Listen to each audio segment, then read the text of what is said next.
एक गांव में गिरजा नाम का एक ग्वाला रहता था। उसके पास एक भैंस थी। गिरजा अपनी भैंस को घर घर ले जाकर दूसरों के सामने ही दूध दोकर दूध देता था। उस गांव में जमींदार का बेटा नंद कुमार रहता था। उसे कारों का बहुत शौक था। उसके पास कई किस्म की कारें थीं। साथ ही साथ उसके पास एक रेसर कार भी थी, जिससे वो पूरे गांव में तेजी से चलता था। अपने आसपास गुजर रही कारों का वो खूब मजाक उड़ाता था। एक दिन गिरजा अपने भैंस को लेकर नंद कुमार के घर गया। वहाँ नंद कुमार अपनी रेसर कार को पोंछ रहा था। अरे नंद, कैसा है? लगता है छुट्टियों में खूब मौज कर रहे हो। क्या तेरी ये हिम्मत? दूध बेचने वाले, तू मुझे तू कह के बुलाता है? सर कह के बुलाओ मुझे। अरे अरे, हम दोनों एक ही क्लासमेट है ना, इसीलिए ऐसा बुलाया। अरे गलती हो गई सर जी, आप बुरा ना मानिए। तुम्हें अपना क्लासमेट कहते हुए शर्म आती है मुझे। ये कॉलेज वाले फ्री सीट निकाल के हम अमीरों की बेइज्जती कर देते हैं। कहा मैं इस करोड़ रुपए वाली रेसर कार में जाता हूँ और तुम ठहरे गंवार लल्लू, और दोनों को एक ही क्लास में बैठना पड़ता है। सब मेरी बदकिस्मती है। ठीक है, दूध दोकर तुरंत यहाँ से दफा हो जा। गिरजा सोचता है बहुत ज्यादा घमंड हो गया है इसे, किसी तरीके से इसे सबक सिखाना होगा। और कुछ दिनों के बाद नंद कुमार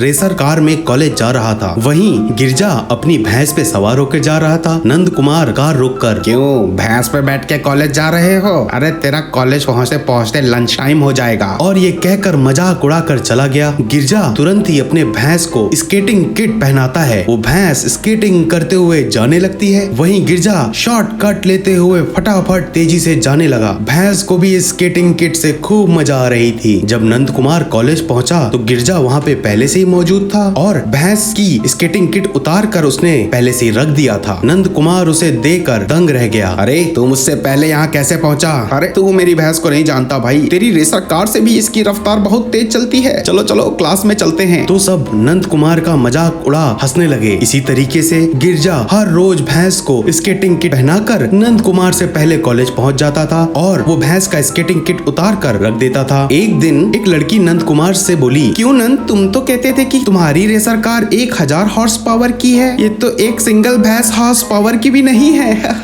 तुम कहते थे कि पूरे देश में तुमसे तेज कोई रेसर कार नहीं है। क्यों 1 करोड़ रुपए देकर खरीदे थे ना तुमने इस रेसर कार को? इससे तो अच्छा होता तुम एक भैंस खरीद लेते। और वो हंस के नंद कुमार का मजाक उड़ा के चली जाती है। नंद कुमार तुरंत ही गिरजा के पास गया। अरे मैं तेरे हाथ जोड़ता हूँ, ये भैंस मेरी रेसर कार से कैसे तेज जाती है? अरे बताओ, प्लीज बताओ कि आखिर मामला क्या है? अरे ये कोई साधारण भैंस नहीं है भाई, ये जादुई भैंस है। इसे मुझे एक साधु ने वरदान में दिया था। ये रॉकेट से भी तेज जा सकती है। आए? अच्छा, तो तुम मेरी रेसर कार ले लो, बदले में मुझे ये भैंस दे दो। चाहो तो तुम इसके लिए एक्स्ट्रा 50 लाख ले लो, लेकिन मना मत करना, मैं तुम्हारे पांव पड़ता हूँ। अरे इतनी मिन्नतें कर रहे हो तो मैं तुम्हें दे देता हूँ, कल पैसे तैयार रखना। अगले दिन सबके सामने नंद कुमार रेस कार की चाबी और पैसा गिरजा को दे दिया। नंद कुमार खुश होकर भैंस पर बैठ गया। वहीं गिरजा रेसर कार में बैठ गया। नंद कुमार उस भैंस को हाँकते हुए और अरे बढ़ जा।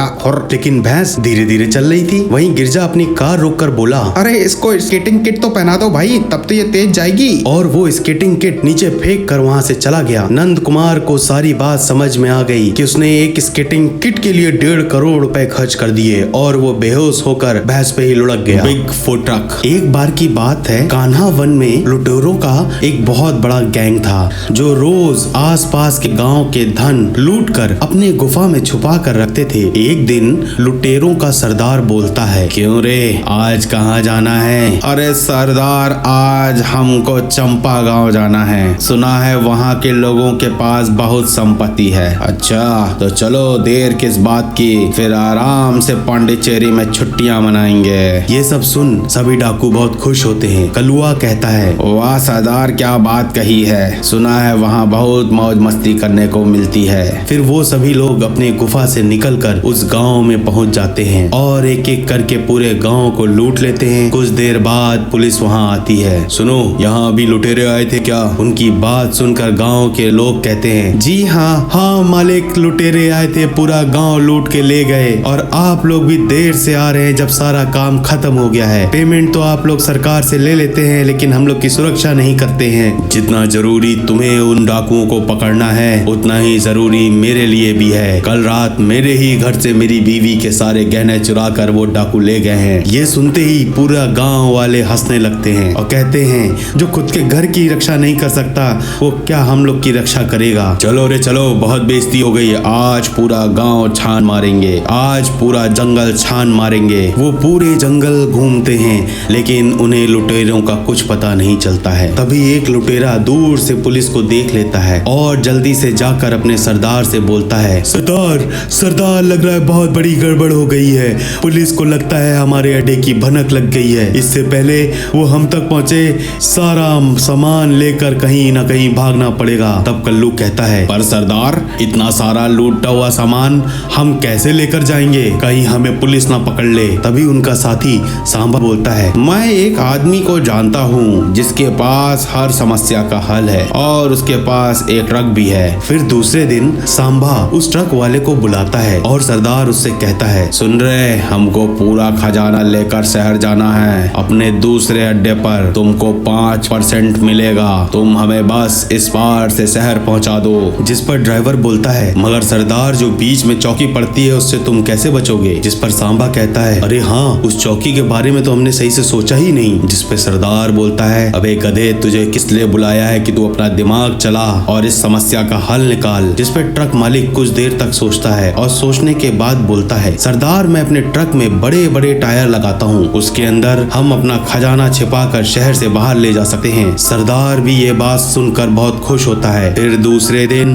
ट्रक वाला अपने ट्रक में बड़े बड़े चक्के लगाकर आ जाता है और सभी की मदद से टायरों में बहुत सारा खजाना भर दिया जाता है और ट्रक वाला अपने ट्रक को लेकर निकल जाता है। कुछ दूर पे चौकी आ जाती है, उसको रोकते ही दरोगा पूछता है, कहाँ जा रहा है, ट्रक में इतने बड़े बड़े टायर क्यों लगा रखे हैं। साहब, शहर में मुझे बहुत बड़ा कॉन्ट्रैक्ट मिला है सामान इधर से उधर ले जाने का, जिसका भार छोटे ट्रक के टायर नहीं संभाल पाते साहब, इसीलिए बड़े ट्रक टायर लगाया हूँ जिससे जल्दी जल्दी पहुँच सकूँ। अच्छा। और पुलिस ट्रक को अच्छे से चेक करके जाने देती है। ट्रक वाला पूरा सामान छोड़कर शाम को वापस आ जाता है। ट्रक वाला कहता है, साहब जा सकता हूँ। हाँ जाओ, और उसे जाने दिया जाता है। और ट्रक वाला फिर सरदार के पास चला जाता है और दूसरे दिन भी फिर वो वैसे ही करता है। वो तीनों दिनों तक एक ही तरीके सामान पहुंचाता है। फिर सरदार कहता है, आज ये आखिरी दिन है, आज हम सभी साथ में जाएंगे, फिर तुमको वहाँ मैं पैसे दे दूंगा। और ट्रक ड्राइवर सरदार से कहता है, लेकिन आप सभी लोग अपना हुलिया बदल दें, तब हम आसानी से जा सकेंगे। और फिर उसके बाद ट्रक वाला सभी खजाने और लुटेरों को लेकर निकलता है। रास्ते में चौकी आती है और चौकी पर रुकता है। ट्रक वाला कहता है, राम राम साहब, राम राम। जिस पर पुलिस पूछती है, आज इतने सारे लोग कहाँ लेकर जा रहे हो भाई। सर ये गांव के मजदूर हैं, इनको काम दिलवाने ले जा रहा हूँ। अच्छा